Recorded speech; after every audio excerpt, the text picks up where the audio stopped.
Welcome to Choice Classic Radio, where we bring to you the greatest old-time radio shows. Like us on Facebook, subscribe to us on YouTube, and thank you for donating at choiceclassicradio.com.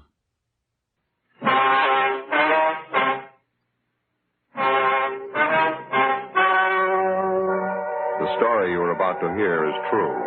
The names have been changed to protect the innocent.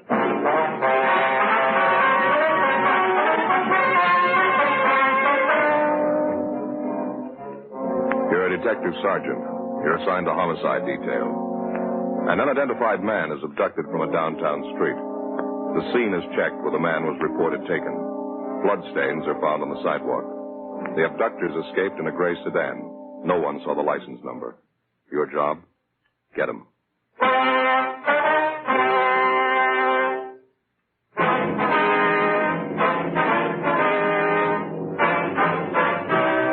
Dragnet, the documented drama of an actual crime. For the next 30 minutes, in cooperation with the Los Angeles Police Department, you will travel step by step on the side of the law through an actual case transcribed from official police files. From beginning to end, from crime to punishment, Dragnet is the story of your police force in action. It was Monday, March 18th. It was overcast in Los Angeles. We were working the night watch out of homicide detail. My partner's Frank Smith. The boss is Captain Warman. My name's Friday. It was 6:48 p.m. when we got to the corner of 11th and South Pierce Street, the 797 Club. Sorry, no more service tonight. Closing up. Your name Leon Morley? Yeah, I can't serve you any drinks, though. Closing up. Police officers, Mr. Morley. I'd like to talk to you a minute if you don't mind. Oh, I'm sorry. I thought maybe you're after a drink. We were just talking to the officers in the radio car up the street, the car that answered the call out here tonight. They told us you were one of the people who saw what happened. Well, yeah, I guess I did. I saw part of it anyway. Lousy deal. Kind of thing makes your ulcers pop.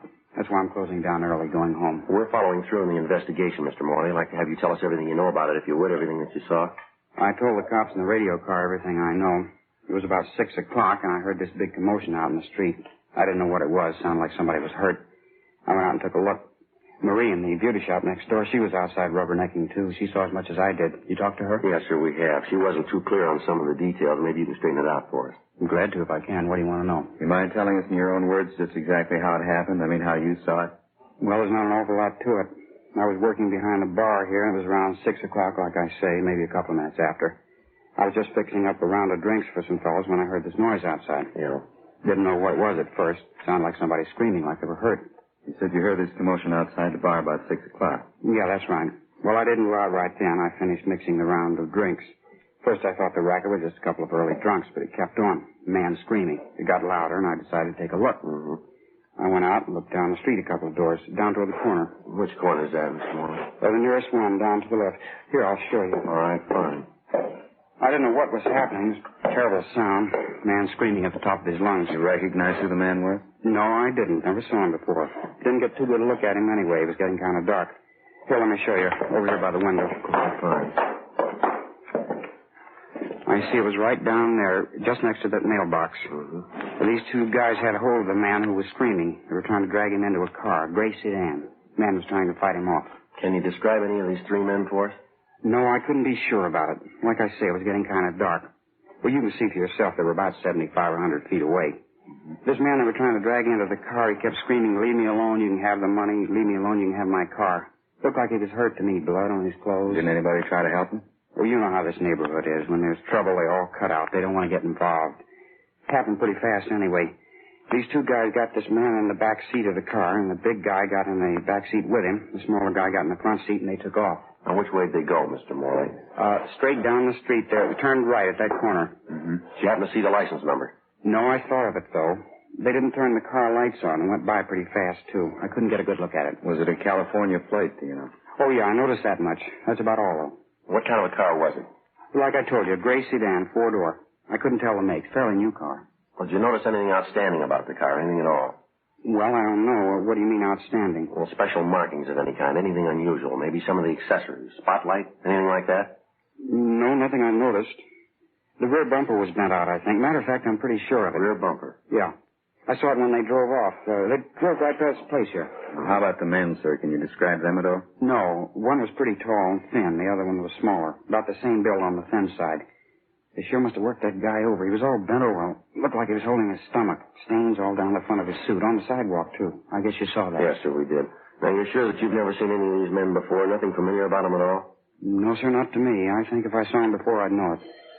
Oh, just a minute. It's probably the wife. Excuse me. I'll be right back. Yeah, sure. What do you think, Joe?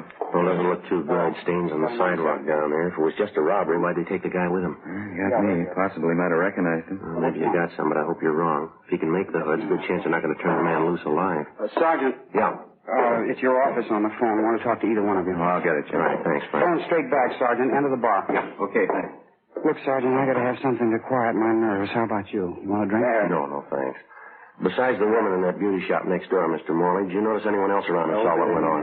No, as far as I know, Marie and I were the only ones. Just like I told you, when there's any trouble around this neighborhood, they get off the street quick. You can't think of anything else that might give us a break on this? Anything at all now? Wish I could. I think I told you just about everything. Sure feel lousy. Joe? Yeah. I was talking to Harry. Yeah? 1A1 found the car, a gray sedan. Where'd they find it? 3rd and Bixel. It was empty. Key's still in it. You sure it's the right car? Bloodstains in the back seat. 7:18 p.m. Frank and I left the 797 Club, got in the car, and drove down to 3rd and Bixel, where the abandoned gray sedan had been located. It matched the same general description of the abductor's car, a 4-door gray sedan, late model, with a damaged rear bumper. Dean Bergman from Leighton Prince dusted the car and succeeded in raising a half a dozen fingerprints, which he took back to the office for possible identification. The crime lab crew went over the car for additional physical evidence. The stains found on the back seat were identified as having been made by human blood. The white slip attached to the steering post showed the car was registered to a Kenneth L. Gorman at a Canal Street address. Before Frank and I left the scene, we got a report that approximately 20 minutes prior to the time the gray sedan had been located, another car had been stolen. It was a maroon, late model Club Coupe, license 7-Tom 7972. It had been taken in the same neighborhood, less than 2 blocks from where the gray sedan was abandoned. A broadcast and an APB was gotten out on it immediately. 8:05 p.m. After checking by the office, Frank and I drove down to check on the home address of the registered owner of the gray sedan, Kenneth L. Gorman. It was a white wood-frame cottage at the upper end of Canal Street. The woman who answered the door identified herself as Mrs. Elsie Gorman, a small middle-aged woman, blue eyes, partially graying hair. No, I'm sorry, officers. My husband isn't home right now. Where is he, Mrs. Gorman, do you know? Well, he went downtown to see a friend of his, business appointment. Is it anything I can help you with? Are you expecting your husband home pretty soon, ma'am? Yes, I am. Matter of fact, he should have been home long before this. I don't know what's keeping him. Told me he was going downtown to collect some money a friend of his owed him. Said he'd be right back. I don't know what could be keeping him. When do you leave the house, ma'am? About 2:30, 3 o'clock this afternoon. It's almost 8:30 now. It could be he stopped to have a beer with his friend.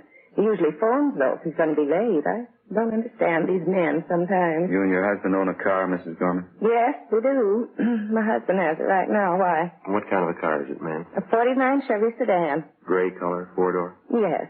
License number 7T7972? Well, yes, I think that's it. Why? What's the matter? Something happened? Nothing to get worried about, Mrs. Gorman. We located the car in the downtown area, parked on a side street. The keys were still in it. Thought we'd check on it. Where was it parked? Near 3rd and Bixel. Well, that can't be right. This man my husband was going to see has his store on Alameda. It's on Alameda between 9th and 10th. No reason for Kenneth to drive the car way down on 3rd Street. Possible he might have had another business appointment down there, ma'am. Maybe something he didn't mention to you. Well, I don't know. I suppose it is possible. You'd think he'd call, though. He usually does when he's going to be out late like this. What about this man your husband was going to see, Miss Gorman? You happen to know who he is? Yes, Fred Bernard. He's in the sheet metal business. Has his shop on South Alameda. He owed my husband $300. My husband went down this afternoon to collect it. He a friend of your husband's, is he? Oh, yes, they're good friends. Fred and my husband have done business for years. There wasn't any ill feeling between them about this debt. No, of course not. It was just a bill for some materials. Why do you ask that? Just routine questions, ma'am. Can you think of anyone at all who might have a quarrel with your husband? Somebody who has a grudge against him, maybe? No. Why are you asking questions like that? Is there something wrong? Something you're not telling me about? No, ma'am. It's just a routine check, Miss Gorman. Nothing to worry about. We want to make sure everything's all right, that's all. The way you talk, it isn't all right. It's far from right. And it's never gone this long without calling me. There must be something wrong. No use getting yourself all worked up, ma'am. You admit your husband might have had another appointment after he left Bernard. By the way, have you checked with Mr. Bernard yet, ma'am? No, to tell you the truth, I haven't. I don't usually like to call my husband when he's out on business. I don't like to bother him. This is different, though. I think I'll call Fred Bernard right now. It's a good idea. Do you mind if we wait, ma'am? No, not at all. It'll only take me a minute. Excuse me. Yes, ma'am. What do you think? I don't know. Doesn't look too good, does it? Car's abandoned, stains on the back seat. Man's late in getting home. It's all there. Could be anything, couldn't it? Doesn't look good. Sergeant? Yes, ma'am. I just talked to Fred Bernard. He said my husband's been there and left. What time did he leave, Bernard? About 3:15, 3:30. Fred Bernard paid my husband the $300 he owed him, and my husband left. Fred told me my husband asked him if he wouldn't have a glass of beer with him, but Fred said no, he was busy. So my husband said all right, he was going to have a beer at home. Told Fred he was going right home. That was at 3:15 this afternoon. Yes, ma'am. There must be something wrong, I know it. It just isn't like my husband. He wouldn't leave the car like that. If he was late, at least he'd call me. Oh, would you excuse me again? I've had the dinner on the stove. It's boiled away to nothing. I want to turn it off. Yes, ma'am. Go right ahead. I hope it works out all right. Seems like a nice woman. Yes, she does. Sure doesn't figure, does it? He's had plenty of time to get home. No reason why he shouldn't be here by this time. Oh, I can think of two. Yeah? An empty car and $300. We continued interviewing the wife of the missing man, Kenneth Gorman, and she told us that occasionally he did some drinking at neighborhood bars. She also told us that when her husband drank quite a bit in public places, he was over-friendly and he liked to brag and flash money. Mrs. Gorman got on the phone, contacted all their friends and relatives who happened to be home, but none of them had seen or heard from Mr. Gorman that day. Before Frank and I left, Mrs. Gorman gave us a complete description of her husband, the clothing he was wearing, and also a recent photograph of him. We called Fred Bernard, the friend of the missing man, the last known person to see him, and told him that we'd like to talk to him. He told us that he was working late, getting on a rush order, and that we could find him in his shop. 9:05 p.m. We located Bernard at his shop on South Alameda. Won't take long, will it? An awful rush tonight. Won't take long, sir. Did Mr. Gorman give you any idea where he was going when he left here this afternoon? No, just like I told his wife on the phone. I paid him the money I owed him. He asked me if I wanted a beer, took a rain check on it, and he left. Went right out that door there. You seem worried about anything, Mr. Gorman? No, not that I could see. Seemed all right to me. Had he been drinking, do you know? No, couldn't say. If he was, I couldn't smell it on him. Is there anything unusual about him at all? Anything out of the ordinary? No, same old Ken. Pretty good mood when I paid him. $300 cash. He's all dressed up. I guess you might call that unusual. How do you mean unusual? Well, Ken's like me. Working man, not much of a dresser. Usually find him in working clothes. I think it's the second time I ever saw him in a suit. A new one, too. Looks nice on him. He didn't give you any indication at all where he might be going, did he? No, he just collected his money and went out. I thought maybe he was going home. What did Miss Gorman tell you? Didn't you have any idea where he is? No, sir. She told us he came down here to collect some money. She expected him right home. We're not trying to be nosy, Mr. Bernard, but how do Gorman and his wife get along? They're pretty happy together? Yes, I guess you might say that. Get along as well as you could expect them to. What do you mean by that? Nothing. Ken's he's a fellow who likes his nightlife. His wife's just the opposite, quiet type. Almost left him once. Guess they're getting along pretty good now, though. Why'd she almost leave him? Would you happen to know? Well, she found him out with a girlfriend. Matter of fact, she caught him at a terrible row. Didn't understand any of it. The girlfriend wasn't much at all. Real lush. You know the girl's name? Yeah, I met her twice. Name's Elaine something. She works at a cafe 3 blocks from here. Real lush. He sure took it. You know if Gorman's been seeing her lately? He says he hasn't been. I don't know. I never can tell when he's drinking, though. Didn't his wife mention the girl at all? No, I guess she wouldn't. It's been a terrible thing for her when she found out. Terrible. How long ago was all this, Mr. Bernard? I mean, this affair Gorman had with this girl. Oh, 6 weeks, maybe 2 months ago, just about that. I tell you, it was the queerest thing I ever saw. Ken has a nice, quiet wife of his at home, and they get along fine together, never fought, never quarreled. And he picks up with his girl Elaine, sure different. How's that? Real mean girl. 2 of them fought all the time. 9:40 p.m. We left Fred Bernard at his shop, drove to the restaurant where Gorman's girlfriend reportedly was working as a waitress, and we checked with the manager. He told us a girl by the name of Elaine Summerall had been employed there, but that she'd been fired for drinking on the job. He also told us that he had reason to suspect that Elaine Summerall was not the girl's true name. We showed the cafe manager a picture of Mr. Gorman, and he identified it. He said Gorman had been in that afternoon inquiring about the Summerall girl. Gorman had asked for the girl's forwarding address, but the manager told us that he'd thrown it away. We left our card with him and asked him to contact us immediately in the event the girl returned. 10:18 p.m. We drove back to the city hall and checked in at the office. We ran the name and description of the Summerall girl through R&I, and they told us they had a Summerall girl in the files who answered the description. Elaine Summerall, alias Elaine O'Donnell, alias Elaine Shellman. There were wants out on her, for forgery, 3 counts, and grand theft merchandise. We signed out of the office, went across the street to the Federal Cafe, and had a sandwich and a cup of coffee. Wouldn't look so rough if it wasn't for the stains they found in the back seat of that car. It's hard to get around it. Points to more than robbery, doesn't it? M.O. sure strikes me pretty funny, pulling the man off the street like that. Must be either hard up or crazy, huh? Federal Cafe. Just a minute. Frank? Yeah. Phone. Right, thank you. I'll be right back, Frank. Okay. Yeah, Friday talking. Yeah, go ahead. Where? How long ago? Yeah, I see, huh? There wasn't, huh? Yeah, we'll roll on it right now. Tell them we're on our way in, will you? Yeah, right. Thanks, Glenn. Bye. Yeah? Chandler, they just found the maroon coupe, the one stolen in the neighborhood where Gorman's was dropped. Where'd they find it? Picked it off going up through Lancaster, sheriff's deputies. Does it look good on our job? Well, there were 2 men in the car. One of them had a knife, bloodstains on their clothes, all over the inside of the car. How's it figure? It doesn't. Not a scratch on either one of them.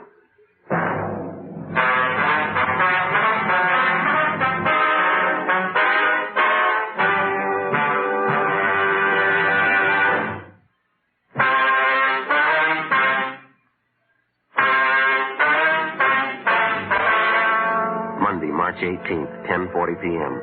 After we received the report that the stolen maroon coupe, along with the 2 suspects, had been recovered north of the city in the town of Lancaster, Frank and I stopped by the record bureau and checked to see if there was a make on either one of the suspects. The first one, Paul Mike, white male American, 32 years, 5'11", 150 pounds, brown hair, brown eyes. He had a long felony record, including burglary and robbery. He'd served sentences in both San Quentin and Folsom, and there was a warrant on him for violation of parole. The second suspect, Floyd Compton, white male American, 34 years, 5'8", 135 pounds, black hair, brown eyes. His record included arrests on suspicion of burglary, 4 grand theft merchandise, and 3 drunk arrests. He was a petty thief known to us as a shoplifter. He'd never served time in a penitentiary. 10:55 p.m. Frank and I, with identifying photographs of the 2 suspects, left the city and drove north. We checked in at the Lancaster Sheriff's Office substation. Captain Walker Hannon briefed us on the details of the arrest, and then he showed us back to the cell block where the 2 suspects were being held. He told us neither of the men had been questioned because the officers there weren't acquainted with the facts of the case. He also informed us both men had been separated from the time of their apprehension. Captain Hannon had Paul Mike taken from his cell, and he was brought to the captain's office where we started to question him. It went slow. I don't think I understand you, Sergeant. What's all the excitement about? You can answer that better than we can, Mike. Answer what? What do you want to know? The car, Mike, the bloodstains. What about them? A little unusual, wouldn't you say? I don't know anything about any bloodstains. If they're in the car, I don't know how they got there. It isn't my car. We know that. What about the stains in your clothes? Well, I don't know. We were sitting in the car there. Maybe the stains rubbed off on us. You got a cigarette? Only one thing wrong with that story, Mike. The stains were on the wrong side of you. All right, so I had a fight. Got hit in the nose. What's that, a law against it? I got a hunch, Mike. Yeah? You're lying. Where'd you get that car? I told you where I got it. Me and Carpenter bummed a ride on San Fernando Road. This spook came along in the maroon coupe and gave us a ride. A couple of miles this side of Lancaster, he stopped the car and got out. Said he'd be right back. Walked right out into the desert. That right? Yeah. Waited for him to come back. Waited a long time. Honked the horn, yelled for him. We finally gave it up. Matter of fact, Compton and me got a little scared. Thought maybe the car was stolen. I didn't want to get caught in a hot car. I'm an ex-con. I couldn't stand the heat. The truth, I'm squaring with you. What about the money, Mike? Huh? The money. They booked you in with $133 in your pocket. Oh, yeah. I got lucky in a crap game last night. I was pulling out. How about the pocket knife? Blood stains on it? You win that in the crap game, too? No, matter of fact, it was in the car. Found it right there on the seat. Big coincidence, Mike. Somebody leaves you a car, blood stains on the inside, stains on you and your partner. Pocket knife, stains on that, too. You're on parole, leaving town without notice, driving a car you're not supposed to be driving, pocket full of money you got no way of accounting for. Face it, Mike. What do you mean? Face it, you're dead. Flag on your card now. Parole officer wants you. Now, how about the truth?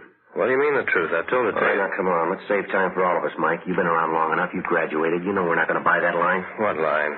How can I explain things to you? You won't believe me. I told you nothing but the truth since I walked into this room, and you won't believe me. You got a cigarette? How do you account for the blood in your shirt? I told you I had a fight. Guy hit me in the nose. Happened right down there in L.A. You can check it. Where did it happen? Bar. Downtown. There's a lot of bars downtown. Place in South Pierce. I go there sometimes. What's the name of it? 797 Club. Ask anybody in there. You said it happened tonight? Yeah, about 8 o'clock. Just before we cut out. Guy hit me right on the nose. Real rough one. You got a cigarette? What time did you say you had that fight? About 8 o'clock. You sure of that? Sure, why? You're not doing too well, Mike. Now what's the matter? We were at the 797 Club tonight. We talked to the owner. So what? We were there at 6:35. He locked the place up and went home at 6:45. He was sick. 797 Club? Yeah, that's right. Now, where were you at the time of the robbery? I want an attorney. I'm not saying anything else, trying to frame me. Take me back to my cell. Any way you want it, Mike. Let's go. What's the use? Tell them the truth and they don't believe you. How about that cigarette? Captain, would you have the jailer return this one and bring in Captain? How about that? He couldn't tell the truth if it helped him. Hope we do better with his partner. We're going to have to. We know we're on the right track. The big question is what have they done with Gorman? Big guess. 1,000 places they could have dumped him between here and L.A. I hate to make book on his chances. Everything points to a killing, doesn't it? Mike looks like the one who could handle it. Go on in, Tom. Over here. Sit down. Yeah. My name's Friday. This is Smith, my partner.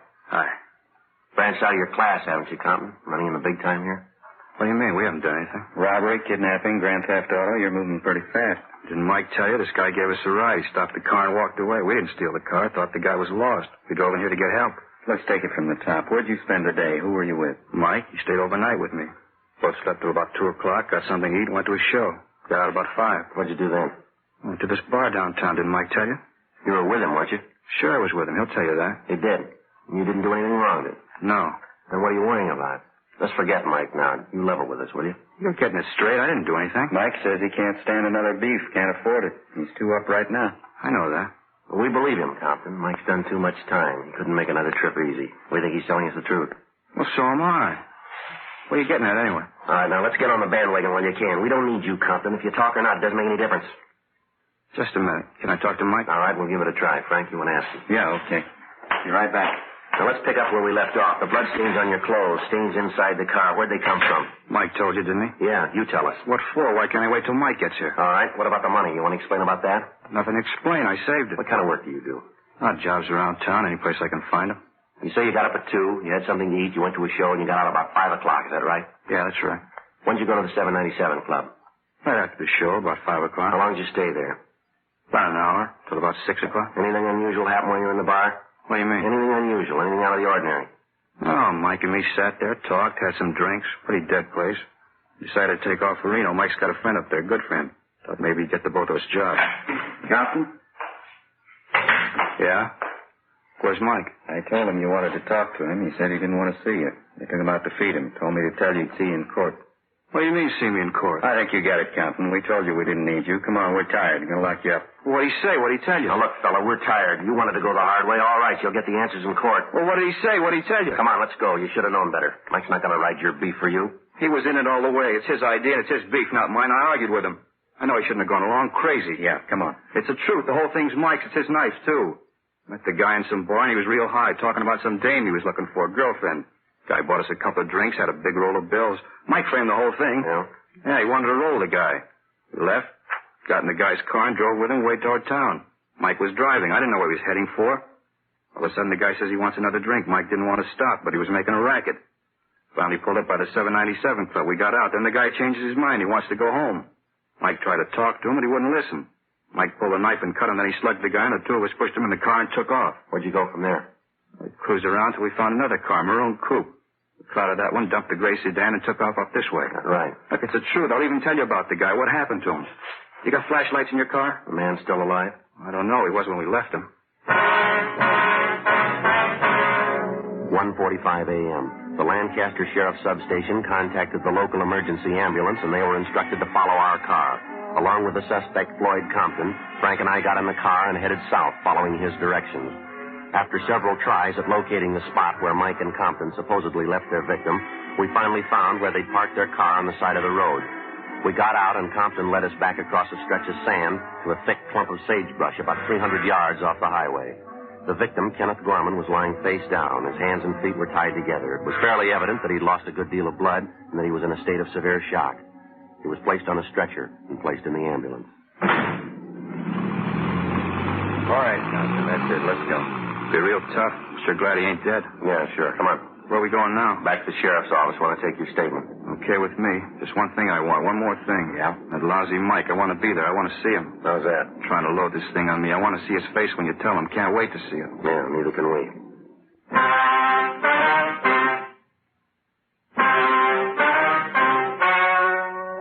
The story you have just heard was true. The names were changed to protect the innocent. On July 12th, trial was held in Superior Court, Department 84, City and County of Los Angeles, State of California. In a moment, the results of that trial.